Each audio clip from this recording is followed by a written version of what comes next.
Good morning, everybody. This is Miss Trish, and I'm here with the Sunday morning lesson for April the 19th. This lesson is for the Unitarian Universalist Church of St. Petersburg's UU Unicorns group, the kindergarten through third graders, and anybody else who wants to watch. The theme for today is Earth Day. Saving the Earth is saving us.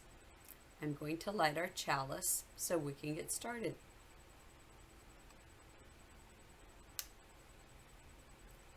Love is the spirit of this church, and service its law. This is our great covenant, to dwell together in peace, to seek the truth in love, and to help one another. I'm just going to put this aside. So since we're going to talk about Earth Day, I'll bet there's something in the Wonder Box that can help us talk about it. Let's see what's inside.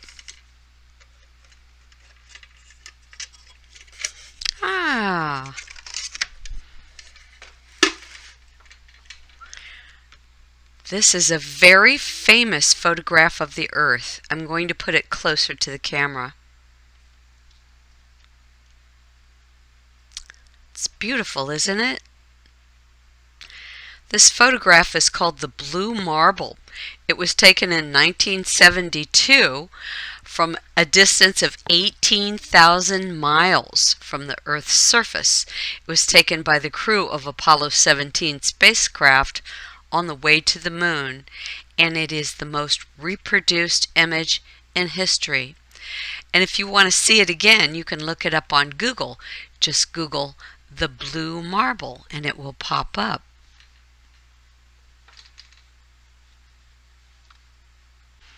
Many people think that the blue marble image is so popular because it shows Earth's frailty, vulnerability, and isolation in this vast expanse of space. Before the space mission, no one had ever seen the Earth from space. That means that many people who are in our congregation, people that were born before maybe 1970, didn't grow up seeing this. Now, I grew up seeing this because I loved space, and every time there was a space shot, I was right there watching it on TV. And I fell in love with this image, and I've actually had this image on my wall for many years, just to remind me that I am a creature of this earth. The earth is my home. Here, our planet upon which we all live, the entire human species lives, is our only home, so far as we have right now. And this photograph really puts it into perspective that we have to take care of this planet because we have nowhere else to live. In other words, we are interdependent on planet Earth. Our fates are intertwined. If the Earth fails, we fail. So our language of the monthly theme is liberating the Earth liberates us. To me, that means if we take really good care of the Earth, then we are liberated from worrying about whether or not we're going to have a home planet. So let's do our meditation next. Find a nice comfortable spot. Once you get settled, take a couple of deep breaths to relax. Breathe in, out.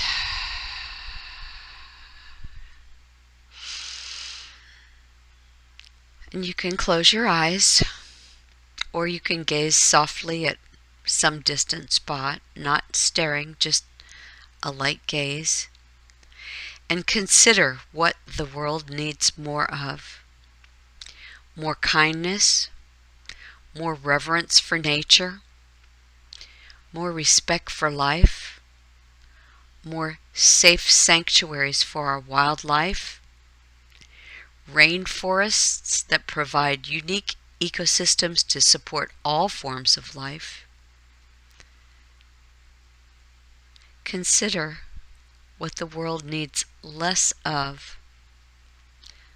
We need less global stress, worrying about money, worrying about health, worrying about what other people think, worrying about our power. We need less human disconnection, less overconsumption, needlessly buying things and throwing them away shortly after we get tired of them. We need less exploitation of species, of just mindlessly killing off all the fish so that we can eat them, all the animals. We need less world hunger. We need better ways to feed our people. We need less pollution of every kind. Sense your connection to this planet. Feel yourself as part of this planet. You can feel your body clinging to this planet as it spins out in space.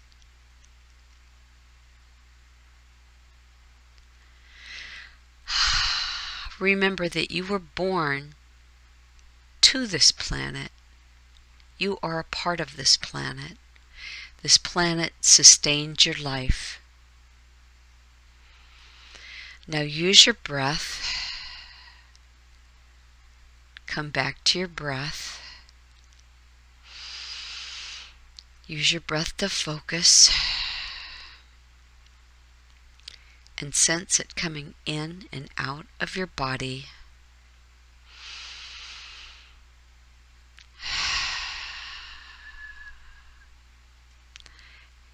And what's happening breath by breath.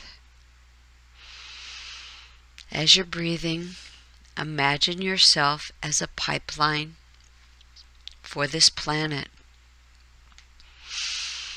where whatever you breathe in, the planet receives.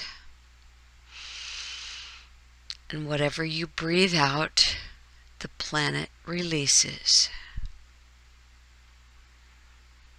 Take a moment to breathe in whatever you feel is healthy and nourishing for the earth. Clean air, clean water. And I release pollution of every kind. Breathe in human connection. I release stress.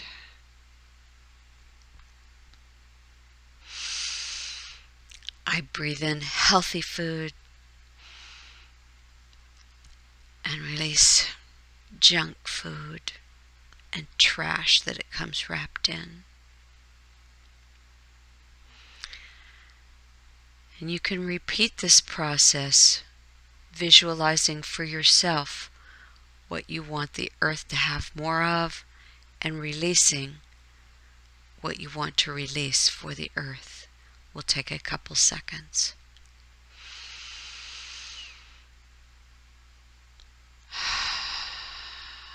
One more.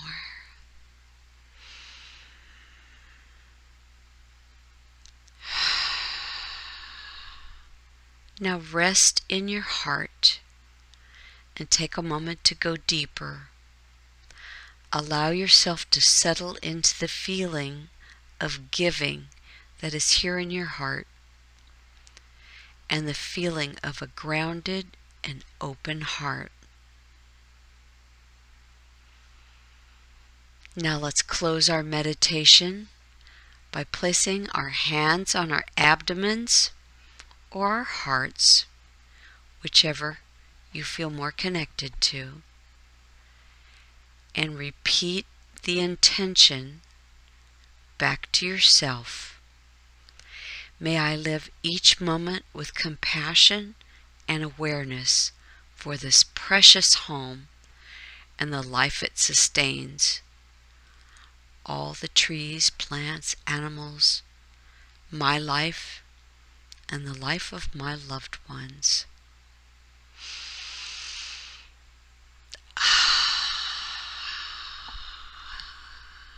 Namaste. And now you can come back to this room and resettle yourself and get ready for our story. This is the story of 3 plastic bottles. It's called The Adventures of a Plastic Bottle. These 3 empty plastic bottles that were discarded in different ways. Their journeys are about to diverge. They're going to go in different directions with outcomes that impact nothing less than the fate of our planet. They weren't always this way. To understand how these bottles ended up where they did, we must first explore their origins. The heroes of the story, the bottles, were conceived in an oil refinery. Let's look at this picture. Ha. The plastic in their bodies was formed by chemically bonding oil and gas molecules together to make monomers. In turn, these monomers were bonded into long polymer chains. Here's a picture of them. Called polymers. And this plastic was used to form millions of tiny pellets. Those were melted in manufacturing plants to reform and create the resilient material that makes up the plastic bottles' bodies. And then they were taken to a factory where they were filled with sweet, bubbly liquid. Then they were wrapped, shipped, bought, opened, consumed, and then unceremoniously discarded. And now here they lie. Oh, here's the guy. He's getting ready to throw it in the trash. And they're lying on the brink of we don't know what. We don't know where they're going to go. So bottle number 1, like hundreds of millions of tons of plastic, ends up in a landfill. Let's see the landfill. Ew. Yep, there it is in the landfill. And it sits there and it gets rained on, and the rain leaches out the chemicals that made it up in the first place, and all of this other trash, the chemicals in them, and it becomes like this disgusting soup that travels out and it gets into the groundwater and into the soil and the streams, and some of the chemicals in there are highly toxic, and it poisons ecosystems and it harms wildlife. Oh, look, that duck got poisoned by the chemicals that came from that landfill. It can take one bottle up to 1,000 years to decompose, to completely break down. So bottle number 2's journey is stranger, but not any happier. Let's see what happened to bottle number 2. Bottle number 2 got thrown into a creek. Very nice. And the creek turned into a river, and the river flowed out to the ocean, and in the ocean current, the bottle got trapped in this vortex and started swirling around with all this other trash, and this conformation is known as a gyre. It's a massive vortex of trash that accumulates, and this one is called the Great Pacific Garbage Patch. Here, the ocean currents have trapped millions of pieces of plastic debris. This is only one of 5 plastic gyres in the world's seas. I think I've got a picture of that one. Let's see. Here's a map. We can see 2 more. The Great Eastern and Western plastic gyres in the Pacific. It's terrible. And they're places where pollutants turn the water into a cloudy plastic soup. And some animals, like seabirds, turtles, and fish, get tangled up in this mess. They and others mistakenly eat the brightly colored pieces of plastic, like this turtle here. Well, looks like food. Well, it's not food. And they get all filled up with this plastic, and they feel full, so they don't eat anything else. And they end up starving to death. And some, before they starve to death, get eaten up by larger animals. Like some of the little fish get eaten by bigger fish, which get eaten by even bigger fish. And so they pass those toxins up the food chain to us. We eat fish. Here's someone eating some tuna. And that tuna has eaten fish that has eaten some of that plastic. And so we end up ingesting that same poison that we threw away as a plastic bottle. Most plastics don't biodegrade. That means they're destined to break down into smaller pieces called microplastics. Let's see if I have a new one. But the ones that get recycled, like bottle number 3, this fellow is throwing him into the recycling bin.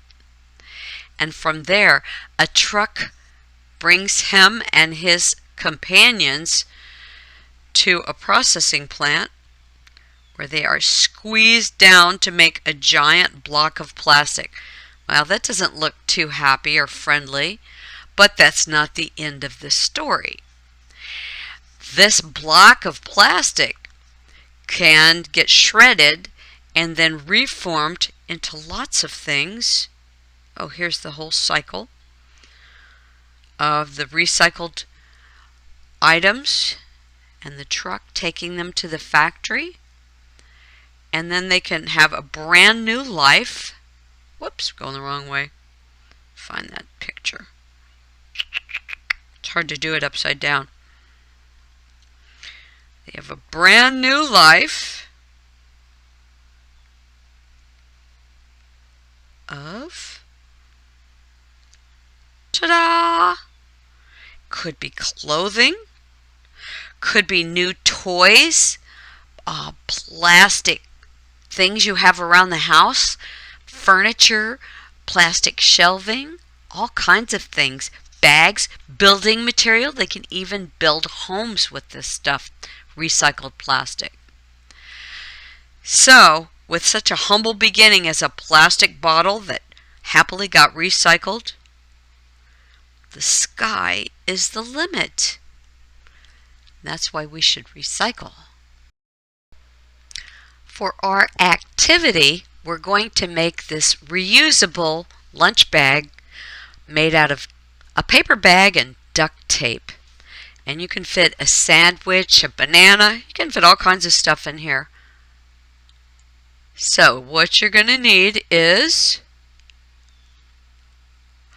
scissors, a paper bag, and you can use any size paper bag. You don't have to use a little lunch bag, but you might want to start with something small because this is not as easy as it looks. You might need help from your parent. This one has 2 large rolls of tape and some pretty little skinnier tape to decorate with. So the first thing you're going to do is you're going to cut the bag down one side just down one side, and then along the bottom, oops,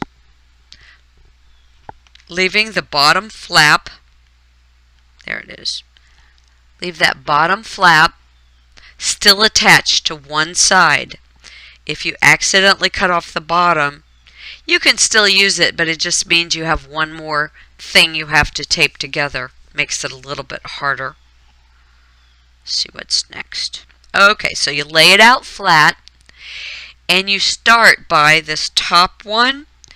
You have to overlap that with the edge of the bag so that you can fold it over on the inside so that you've got a finished edge. And it's okay to overlap a little bit right here. All of these, you're going to tuck them back into the inside so that you have a nice finished edge on those as well. And you do the whole thing. Now, they didn't show you doing the bottom, but you better do the bottom too. Otherwise, you won't have that waterproofness and that insulation that the duct tape provides. And plus, the duct tape makes it much more durable. Let's see what's next. Okay, so then you fold it all back together the way you would if it was the original paper bag. And you take one of these full-size rolls of tape, like maybe the white one, and you tape the side seam together, and you tape the bottom seams together so that it's a bag again. There it is. And then you get another piece of tape to create a closure for it. And that way your bag will stay closed. And the contents inside, well, it's not really a totally insulated bag. It will stay cool much longer than if you just put it in a regular paper bag or a plastic bag. And your friends at school might have fancy bags that they bought, but nobody else but you is going to have the one that you made. And you could also take this on a picnic. You could use it to give as a gift, put something cool inside it. In just a minute, and I'll show you the one I made. So here's the one that I made. Now, I didn't have all those fancy tapes, and I didn't want to go and buy a bunch of pretty duct tape, so I just used what I had at home. Luckily, I had this pink, which I thought was cool, and I had this black electrical tape, and they kind of fancied up my regular old silver duct tape that everybody has at their house.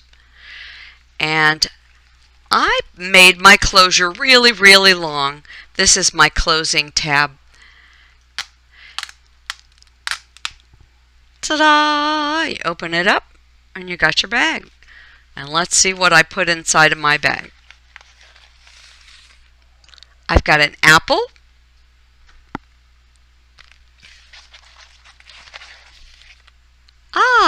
and some grapes.